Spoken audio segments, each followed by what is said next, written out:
రైతు గురించి రైతు యొక్క పంట గురించి చేసిన వ్యాఖ్యలను మేము తీవ్రంగా మా సంగారెడ్డి నియోజకవర్గం తరఫు నుండి తీవ్రంగా ఖండిస్తున్నాము.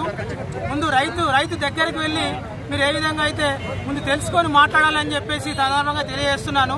మీ ప్రభుత్వం ఉన్నన్ని రోజులు రైతు ఏ విధంగా బాధపడ్డాడు, ఎన్ని రకాలుగా కష్టాలు పడ్డారో మా తెలంగాణ రైతాంగానికి అన్ని కూడా తెలుసు. కాబట్టి మరొకసారి ఇటువంటి మాటలు మాట్లాడితే మీకు లాస్ట్ టైం వచ్చిన సీట్లు కూడా ఈసారి రావని చెప్పేసి ఈ సందర్భంగా తెలియజేస్తూ మా గౌరవ ముఖ్యమంత్రి గారు కూడా 24 గంటలు కరెంట్ ఇచ్చి మా రైతును రాజు చేసిండనే విషయాన్ని కూడా ఈ సందర్భంగా తెలియజేసుకుంటూ మరొక్కసారి ఇటువంటి మాటలు మాట్లాడితే ఖబర్దార్ అని చెప్పి మేము ఈ సంగారెడ్డి నియోజకవర్గం తరఫున కోరుకుంటూ, అలాగే నాకు ఈ అవకాశం ఇచ్చిన మా ప్రభాకరణ గారికి కూడా ధన్యవాదాలు తెలుపుకుంటున్నాను. రేవంత్ రెడ్డి మాట్లాడినటువంటి మాటలు రైతులకు వ్యతిరేకంగా, రైతుల నడ్డి ఇచ్చే రకంగా మాట్లాడిండు. ఒకవేళ రేవంత్ రెడ్డి మాటలు నమ్మితే మన తెలంగాణ రైతుల పట్ల మోసన ఇది తప్పించి ఇంకోటి కాదు.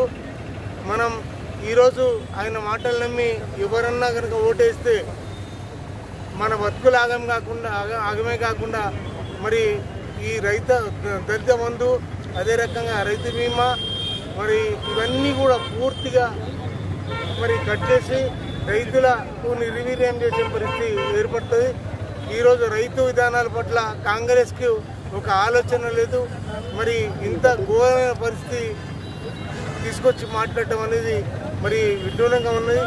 చంద్రబాబు నాయుడు వారసుడిగా, ఎందుకంటే ఆ రోజు బషీర్బాగ్లో పోలీస్ కాల్పులు జరిపిన విషయం మరలా పునరావృతం చేస్తున్నాడు. మరి ఈ తెలంగాణలో ఇప్పటి వరకు ఈ యొక్క ట్రాన్స్ఫారం పేలింది లేదు, ఒక మోటార్ కాలింది లేదు. మరి ఇంత మంచి పరిస్థితి దేశానికి అన్నం పెట్టే స్థాయిలో ఈరోజు సీఎం కేసీఆర్ గారు తీసుకెళ్ళడం అనేది ప్రపంచం మొత్తం మెచ్చుకుంటే వీళ్ళు ఉద్యోగంగా మాట్లాడుతూ మరి విషయం చెప్తున్నటువంటి ఈ పరిస్థితిని తీవ్రంగా ఖండిస్తూ ఉన్నాం.